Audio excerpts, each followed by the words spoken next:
បងស្រីៗទាំងអស់គ្នាអាវនៅលើខ្លួនខ្ញុំកំពុងតែពាក់នេះតម្លៃត្រឹមតែ11ដុល្លារប៉ុន្តែខ្ញុំហ៊ាននិយាយបានថាស្មើនឹងមានអាវ10នៅក្នុងតូនកាណូបងស្រីៗបងដែលជាអ្នកធ្វើការគ្រប់ស្ថាប័នបងដែលជាដៃគូចាស់អាជីវកម្មនៅខាងក្រៅឬក៏បងដែលចូលចិត្តភាពបាច់សាមញ្ញតែម្ដងដើម្បីបងឡើងផ្សារឬក៏ញ៉ាំកាហ្វេណាត់ជួបម្ចាស់អាជីវកម្មសហការណាមួយបងអូនចូលមើលវីដេអូខ្ញុំ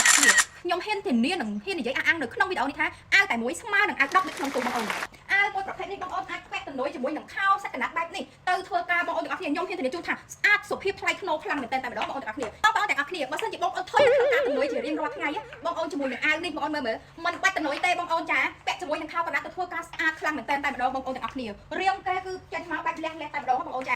បងទាំងអស់គ្នាសម័យមើលអាវចងខ្សែបែបនេះសោះបងអូនអាចមកជាមួយខោធ្វើការក៏បានរបៀបខោចេះបែបកញ្ចក់កណាត់ជើងធំចេះក៏បានលក្ខណៈចេះមកហៃតូខ្លាំងមែនតើតែម្ដងបងអូនទាំងអស់គ្នាចាជាមួយនឹងសពុតខ្លីម្ដងនិយាយទៅស៊ីទៀតហើយម៉ូតនេះសាហាវខ្លាំងមែនតើតែម្ដងស្អាតតែម្ដងហើយជាមួយនឹងប្រភេទអាវសាច់សាទីនរបស់ពួកយើងចាដាក់ជាមួយខោជើងធំខោជើងប៉ាត់ជាមួយសពុតអីគឺថាញាក់សាច់តែម្ដងបងអូនទាំងអស់គ្នាស្អាតមិននឹកស្មានថាមិត្តជាមួយដល់ទៅ3ឈុតហើយនៅតែស្អាតស័ក្តិសមបំផុតតែម្ដងអញ្ចឹងទិញទៅចំណិនខ្លាំងណាស់បងអូនទាំងអស់គ្នាចាចំណិនមែនតើជាមួយអាវប្រភេទម៉ូតនេះចាហើយយើងក៏មានពណ៌ឲ្យជ្រើសរើសផងដែរប្រភេទអាវរបស់យើងមានដល់ទៅ6ពណ៌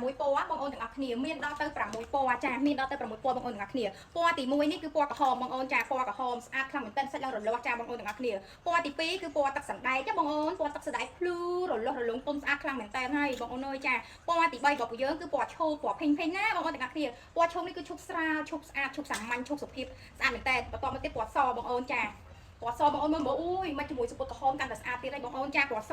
ហើយបន្តមកទៀតគឺពណ៌មេឃទេបងអូនចាពណ៌មេឃដាក់ជាមួយអីក៏ស្អាតដែរជាមួយនឹងអាវប្រភេទចងខ្សែចង្កេះរបស់យើងនេះតម្រូវទៅតាមរាងបងអូនទាំងអស់គ្នាចាបងអូនទាំងអស់គ្នាមានគីឡូធំចងតិចមានគីឡូទូចចងរៀងច្រើនតិចទៅបងអូនចានេះពណ៌ក្រហមចូលណាំចិនមកជាមួយសពុតក្រហមមកឈុតតែម្ដងស្អាតខ្លាំងណាស់បងអូនទាំងអស់គ្នាអញ្ចឹងបងអូនទាំងអស់គ្នាអើយមានប៉ុណ្ណឹងពណ៌នៅលើខ្លួនខ្ញុំពណ៌ខ្មៅបងអូនចាខ្ញុំពេញដាក់ការកំងទាំងអស់គ្នាតើមានឱកាស promotion អរគុណបងអូនទាំងអស់គ្នាបាយបាយ